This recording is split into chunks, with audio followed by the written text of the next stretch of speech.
BCY party అధినేత రామచంద్ర యాదవ్ మీడియాతో మాట్లాడుతున్నారు. ఇప్పుడు లైవ్ చూద్దాం. ఇదే షిరిడి సాయి ఎలక్ట్రికల్స్ అనే కంపెనీ తెలుగుదేశం పార్టీ అన్ని రకాలుగా వేల కోట్ల రూపాయలు అవినీతి చేశారు, మాకు అధికారంలోకి వస్తే మేము ఈ అవినీతినంతా కక్కిస్తామని చెప్పుకునే తెలుగుదేశం పార్టీ నాయకులకు, తెలుగుదేశం పార్టీకి నేరుగా ఎలక్ట్రల్ బాండ్ల రూపంలో 40 కోట్ల రూపాయలు నేరుగా తెలుగుదేశం పార్టీకి ఇచ్చే కార్యక్రమం జరిగింది అంటే ఈ రాష్ట్రంలో ఏం జరుగుతోందనే విషయాన్ని ఈ రాష్ట్ర ప్రజలు గుర్తించాలి. ఏ పార్టీ అధికారంలో ఉన్నా అవినీతి గురించి మాట్లాడుతున్నారు, అవినీతి గురించి పోరాటం చేస్తున్నామంటున్నారు. కానీ రాష్ట్రంలో జరుగుతున్న అవినీతిలో మాత్రం ప్రతి పార్టీకి వాటా ఉంటుందనే విషయాన్ని ఈరోజు ఈ రాష్ట్ర ప్రజలు గుర్తించాలి. ఈ షిరిడి సాయి ఎలక్ట్రికల్స్ అనే కంపెనీ, ఈ కంపెనీకి పొందిన లబ్ధి పూర్తిగా రాష్ట్ర విద్యుత్ శాఖ నుండి అందిన వేల కోట్ల రూపాయలు నిధులనే విషయాన్ని మనందరం గుర్తించాలి. ఈ విద్యుత్ శాఖ మంత్రి పెద్దిరెడ్డి రామచంద్రారెడ్డి గారి ఆధ్వర్యంలో నడుస్తున్న శాఖ. ఈ ఒక్క కంపెనీ నుండి ప్రత్యక్షంగా ఎలక్ట్రల్ బాండ్ల రూపంలో 40 కోట్ల రూపాయలు ఈరోజు నేరుగా తెలుగుదేశం పార్టీ అకౌంట్లోకి అందాయి అంటే ఈ పార్టీలు ఈ రాష్ట్రంలో జరుగుతున్న అవినీతిలో పూర్తిగా అధికారంలో ఉన్న పార్టీకైనా ప్రతిపక్షంలో ఉన్న పార్టీకైనా వీళ్ళకు భాగస్వామ్యం ఉంది. దొంగలు ఊర్లు పంచుకుంటున్నట్టుగా రాష్ట్ర సంపదను, రాష్ట్రంలో జరుగుతున్న అవినీతిలో ప్రతి పార్టీకి భాగస్వామ్యం ఉంది అనే విషయాన్ని ఈ రాష్ట్ర ప్రజలు గుర్తించాలి. మరీ ముఖ్యంగా ఈ ఒప్పందం వెనుక పూర్తిగా మంత్రి పెద్దిరెడ్డి రామచంద్రారెడ్డి గారు ఉన్నారనే విషయాన్ని కూడా ప్రతి ఒక్కరూ గుర్తిస్తున్నారు. ఎందుకంటే అతని రాజకీయ లబ్ధి కోసము ఎలాంటి వికృత క్రీడలు ఆడడానికైనా సిద్ధము అనే విషయాన్ని ఈరోజు ఇలాంటి ఒప్పందాల ద్వారా తెలుసుకోవాలి. ఈ ఒప్పందంలో భాగంగానే చిత్తూరు జిల్లాకు సంబంధించి ఎక్కడెక్కడైతే రామచంద్రారెడ్డికి కావాల్సిన అనుకూల అభ్యర్థుల్ని నిలపడంలో కూడా చంద్రబాబు నాయుడు గారు అనుకూలంగా వ్యవహరించారనే విషయం ఈరోజు సాక్షాత్తు తెలుగుదేశం పార్టీ నాయకులు, మాజీ మంత్రులు చెప్పే కార్యక్రమం జరుగుతోందంటే దీనికి ప్రత్యక్ష ఉదాహరణ ఈరోజు షిరిడి సాయి ఎలక్ట్రికల్స్ కంపెనీ నుండి తెలుగుదేశం పార్టీకి 40 కోట్ల రూపాయలు నేరుగా నిధులు అందాయి.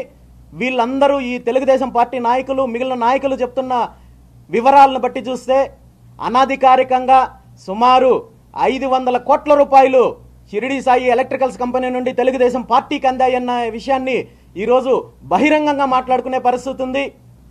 ఈ డీల్లో భాగంగానే కుప్పం నియోజకవర్గంలో రాజకీయ సమీకరణలు కావచ్చు, పుంగనూరు నియోజకవర్గం కావచ్చు, తంబళ్లపల్లి నియోజకవర్గంలో కావచ్చు, పెద్దిరెడ్డి రామచంద్రారెడ్డి గారికి తెలుగుదేశం పార్టీకి చీకటి ఒప్పందం జరిగిందనే విషయాన్ని చిన్న కార్యకర్త దగ్గర నుండి మాజీ మంత్రుల వరకు ప్రతి ఒక్కరూ చెప్తున్నారంటే దీనికి ఇలాంటి ఎన్నో రకాల సాక్ష్యాలున్నాయి. కేవలం ఈ ఒక్కటే కాదు, రాష్ట్రంలో జరుగుతున్న అవినీతిలో ప్రతి పార్టీకి, ఈ రెండు పార్టీలకు భాగస్వామ్యం ఉంది. ప్రతి ప్రాజెక్టులో కూడా అవినీతి జరుగుతోంది. ఈరోజు పోలవరం ప్రాజెక్టులో 2014 నుండి 19 వరకు ఏదైతే కంపెనీలు చంద్రబాబు నాయుడు గారికి సంబంధించిన తన సొంత సామాజిక వర్గానికి సంబంధించిన కంపెనీలు, నవయుగ కంపెనీ కావచ్చు, ట్రాన్స్రాయ్ కంపెనీ కావచ్చు, ఇందులో 5 సంవత్సరాల్లో సమీక్షల పేరు చెప్పి అక్కడ షోలు వేసి అన్ని రకాలుగా ప్రచారాలు చేసుకుని సుమారు 10,000 కోట్లకు పైగా అవినీతి చేస్తే ఆ తర్వాత 2019లో జగన్మోహన్ రెడ్డి గారి ప్రభుత్వం వచ్చిన తర్వాత ఏదైతే మెగా కంపెనీ ఉందో ఆ కంపెనీకి అన్ని రకాలుగా దోపిడీ చేసే కార్యక్రమం చేశారు తప్ప పోలవరం ప్రాజెక్టు 2020లో పూర్తి చేస్తాం, 21లో పూర్తి చేస్తాం, 22లో పూర్తి చేస్తామంటే ప్రతి సంవత్సరము ముహూర్తాలు పెట్టుకుంటూ వెళ్ళారు తప్ప ప్రాజెక్ట్ అయితే కంప్లీట్ అవ్వలేదు. కానీ ఈ ప్రాజెక్టు పేరు చెప్పి గత 5 సంవత్సరాల్లో 15,000 కోట్లకు పైగా దోపిడీ చేసే కార్యక్రమము వైఎస్ జగన్మోహన్ రెడ్డి గారు చేశారు. ఈ కంపెనీలన్నింటి నుండి కూడా రెండు పార్టీలకు ఈరోజు అధికారికంగా నిధులు వచ్చే కార్యక్రమం జరుగుతోంది. అనధికారికంగా 100 కోట్లు, 1000 కోట్లు ఈరోజు ముడుపులు తీసుకునే కార్యక్రమం ఈ రాష్ట్రంలో జరుగుతోందనే విషయాన్ని ఈ రాష్ట్ర ప్రజలు గుర్తించాలి. ఇదే మెగా కంపెనీ నుండి వైఎస్ఆర్ కాంగ్రెస్ పార్టీకి 39 కోట్లు అధికారికంగా నిధులు సమకూరిస్తే, తెలుగుదేశం పార్టీకి 25 కోట్లు అధికారికంగా సమకూరిస్తే దీని వెనక అనధికారికంగా 100 కోట్ల రూపాయలు ఈ పార్టీలు నిధులు చేకూర్చుకుంటున్నారు, అవినీతిలో భాగస్వామ్యం అవుతున్నారు. ఎక్కడ అవినీతి జరిగినా ఈ రెండు పార్టీలకు భాగస్వామ్యం ఉంది. దాని వెనక చీకటి ఒప్పందాలున్నాయి, దాని వెనక రాజకీయ ఒప్పందాలున్నాయి. మరీ ముఖ్యంగా చిత్తూరు జిల్లాలో ఏదైతే నియోజకవర్గాల్లో ఇప్పుడు జరుగుతున్న అభ్యర్థుల ఎంపికలో కావచ్చు, అదేవిధంగా చీకటి ఒప్పందాల గురించి కావచ్చు, అన్ని రకాలుగా ప్రజలు సాధారణ కార్యకర్త దగ్గర నుండి నాయకుల వరకు మంత్రుల వరకు ప్రతి ఒక్కరికి బహిరంగంగా మాట్లాడుకునే పరిస్థితి ఉంది. వీళ్ళ చీకటి ఒప్పందాల వల్ల, వీళ్ళు చేస్తున్న వికృత రాజకీయ క్రీడల వల్ల సామాన్య ప్రజలు నష్టపోతున్నారు. ఈ పార్టీల్లో ఉన్న కార్యకర్తలు మోసపోతున్నారు, కేసులు పెట్టించుకుంటున్నారు, జైలుకి వెళుతున్నారు, ఇండ్లలో నుండి లాక్కొని వెళ్ళి ఎన్నో రకాలుగా పుంగనూరు నియోజకవర్గంలో అన్ని పార్టీలకు సంబంధించిన నాయకులు, కార్యకర్తలని, సాధారణ ప్రజలను, రైతులను వేధించి మంత్రి పెద్దిరెడ్డి రామచంద్రారెడ్డి గారు అరాచకాలు చేస్తే గత 5 సంవత్సరాల నుండి ఇదే మంత్రి పెద్దిరెడ్డి రామచంద్రారెడ్డికి సంబంధించిన కంపెనీల నుండి నేరుగా తెలుగుదేశం పార్టీ ఎన్నికల నిధులను ఈరోజు తీసుకునే పరిస్థితి, చీకటి ఒప్పందాల ద్వారా 100 కోట్ల రూపాయలు ఈరోజు చేతులు మారే పరిస్థితి ఉందంటే ఈ రాష్ట్ర వ్యాప్తంగా కూడా ఇదే వాతావరణం ఉంది, ఇదే అవినీతి జరుగుతోంది, ఇదే అవినీతి భాగస్వామ్యం జరుగుతోంది. ఈ రెండు పార్టీలు గత 10 సంవత్సరాల నుండి సుమారు 10 లక్షల కోట్ల రూపాయలు ఈరోజు అవినీతి చేశారు. అన్ని రకాలుగా ప్రాజెక్టుల పేరు చెప్పి, పథకాల పేరు చెప్పి, భూముల పేరు చెప్పి, ఇండస్ట్రీస్ పేరు చెప్పి ఈ రాష్ట్రాన్ని దోపిడీ చేశారు తప్ప ఈ రాష్ట్రంలో ఏ ఒక్క వర్గానికి మంచి చెయ్యలేదనే విషయాన్ని ఈ రాష్ట్ర ప్రజలు గుర్తించి ఈ రాష్ట్రంలో ఒక ప్రత్యామ్నాయ రాజకీయ దిశగా, ప్రజా రాజకీయం దిశగా ఈ రెండు పార్టీలు చేస్తున్న దోపిడీ మీద, ఈ దోపిడీని అరికట్టడానికి, అవినీతి అరికట్టడానికి, అన్ని వర్గాల ప్రజలకు మంచి చేయడానికి మీ ముందుకొస్తున్న భారత చైతన్య యువజన పార్టీని ఆదరించాలని కూడా ఈ సందర్భంగా రాష్ట్ర ప్రజానీకాన్ని కోరుకుంటూ సెలవు తీసుకుంటున్నాను. Thank you.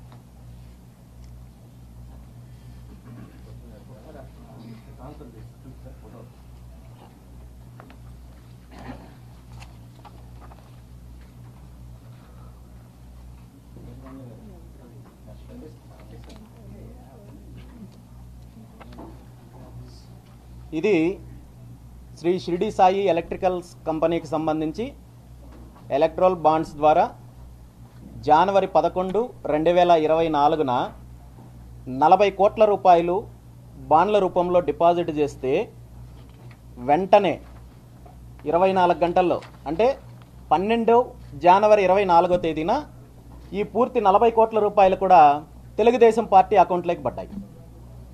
ఇది నేరుగా బాండ్ల రూపంలో వచ్చిన నిధులు. బాండ్ల రూపంలో కాకుండా అనాధికారికంగా 100 కోట్ల రూపాయలు ఈరోజు ముడుపులు తీసుకున్నారనేది 100% వాస్తవము. ఈ ఇద్దరికి భాగస్వామ్యం ఉందనేది కూడా 100% వాస్తవం.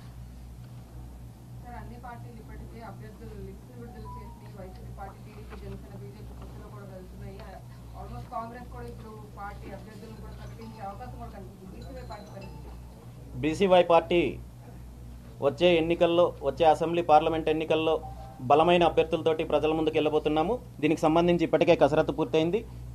1-2 రోజుల్లో పార్టీకి సంబంధించిన అభ్యర్థుల వివరాలు వెల్లడించబోతున్నాను. నేను 100% పుంగనూరు నుండినే పోటీ చేస్తున్నాను. పుంగనూరులో రామచంద్రారెడ్డిని ఓడించి ఇంటికి పంపించడానికి పుంగనూరు ప్రజలు సిద్ధంగా ఉన్నారు. మేనిఫెస్టో ఇప్పటికే పూర్తిగా విడుదల చేయడం జరిగింది.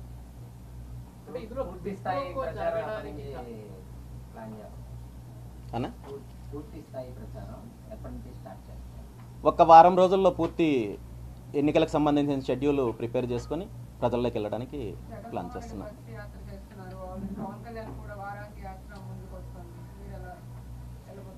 తొందరలోనే దీనికి సంబంధించిన వివరాలు వెల్లడిస్తాను. అంటే ఈ ఇష్యూకి సంబంధించి క్విడ్ ప్రోకో జరిగింది అని చెప్పడానికి ఏమైనా ఆధారాలు ఉన్నాయి? ఇంతకంటే పెద్ద ఆధారాలు ఏం కావాలి? నేరుగా ఈరోజు పార్టీలకి ఏ పార్టీ అయితే ఆరోపణ చేస్తుందో, ఏ పార్టీ అయితే మాకు అవకాశం వస్తే ఈ కంపెనీ చేస్తున్న అవినీతిని కక్కిస్తామని చెప్పి నేరుగా చంద్రబాబు నాయుడు గారి దగ్గర నుండి తెలుగుదేశం పార్టీకి సంబంధించిన నాయకులు చెప్పారో అలాంటి పార్టీ దగ్గర నుండి నేరుగా 40 కోట్ల రూపాయలు ఈరోజు నిధులు తీసుకున్నారు. వెనక కొన్ని 100 కోట్ల రూపాయలు తీసుకున్నారు. ఇలాంటి వాళ్ళు అవినీతిని ఎలా ప్రశ్నిస్తారు? ఏ విధంగా వీళ్ళ మీద చర్యలు తీసుకుంటారు?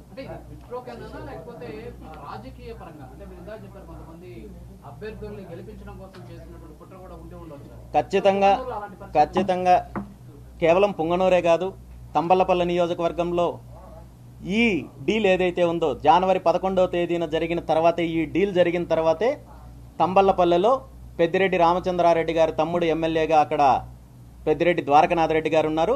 అతని దగ్గర అతని కంపెనీలో ఆ నెల ముందు వరకు పనిచేసిన ఒక అభ్యర్థిని తీసుకొని వచ్చి తెలుగుదేశం పార్టీ అభ్యర్థిగా ప్రకటించడం జరిగింది. ఈ విషయం మీద పూర్తిగా తెలుగుదేశం పార్టీ నాయకుల కార్యకర్తలకు ప్రతి ఒక్కరికి అవగాహన ఉంది. ఖచ్చితంగా ఇందులో చీకటి ఒప్పందం జరిగింది, అవినీతి ఒప్పందం జరిగింది. ఈ ఇద్దరు చేస్తున్న రాజకీయ క్రీడ వల్ల సాధారణ కార్యకర్తలు నష్టపోతున్నారు. ఈ రాష్ట్రానికి సంబంధించిన సంపదను లూటీ చేస్తున్నారు. ప్రజానికానికి అన్ని రకాలుగా అన్యాయం జరుగుతుంది. ఖచ్చితంగా నా పరిధిలో నాకు అవకాశం ఉన్నంత వరకు అన్ని రకాలుగా నేను పోరాటం చేస్తున్నాను, కంప్లైంట్స్ చేస్తున్నాను. ఏదో ఒకరోజు వీళ్ళని శిక్షించేంత వరకు అయితే మాత్రం ఖచ్చితంగా భారత చైతన్య యువజన పార్టీ పోరాటం చేస్తుంది. రాబోయే రోజుల్లో అవినీతి అంతం, బీసీవై పంతం అనే నిదానంతో కూడా ప్రజల్లోకి వెళ్ళడానికి బీసీవై పార్టీ సిద్ధంగా ఉంది. పుంగనూరు నియోజకవర్గంలో చాలా మంది టీడీపీ కార్యకర్తలు కేసులు పెట్టించుకున్నారు. చాలా మందిని ఇంటింటికి వెళ్ళి అరెస్టులు చేసిన సందర్భాలు ఉన్నాయి. కానీ లోపల మాత్రం ఇలాంటి లోపాకారి ఒప్పందం జరిగితే కేడర్ పరిస్థితి. ఈ విషయాన్ని ముఖ్యంగా తెలుగుదేశం పార్టీలో పనిచేస్తున్న కార్యకర్తలు, నాయకులు గుర్తించాలి. నిజంగా రాజకీయ పోరాటం చేస్తే గెలుపోవటంలో ఎలా ఉన్నా దాన్ని యాక్సెప్ట్ చేయాలి తప్ప, ఎవరైతే పార్టీలో ప్రధానంగా పైకి ఒక మాట చెప్తూ లోపల ఇలాంటి అవినీతి ఒప్పందాలు, రాజకీయ ఒప్పందాలు చేసుకోవడం వల్ల నిజంగా నష్టపోతున్నది ఎవరనే విషయాన్ని కూడా ఆ పార్టీకి సంబంధించిన కార్యకర్తలు నిర్ణయించి తీసుకోవాలి. చాలా జరిగాయి. 5 సంవత్సరాల్లో చాలా ఘోరాలు జరిగాయి. అవన్నీ ప్రజలందరికీ తెలుసు. దానికి సమాధానం చెప్పడానికి ఇలాంటి చీకటి ఒప్పందాలు చేసుకున్నంత మాత్రాన ప్రజలు ఏదో మభ్యపెట్టి ప్రజల్ని వేమారించాలనుకుంటే అది వాళ్ళ మూర్ఖత్వము.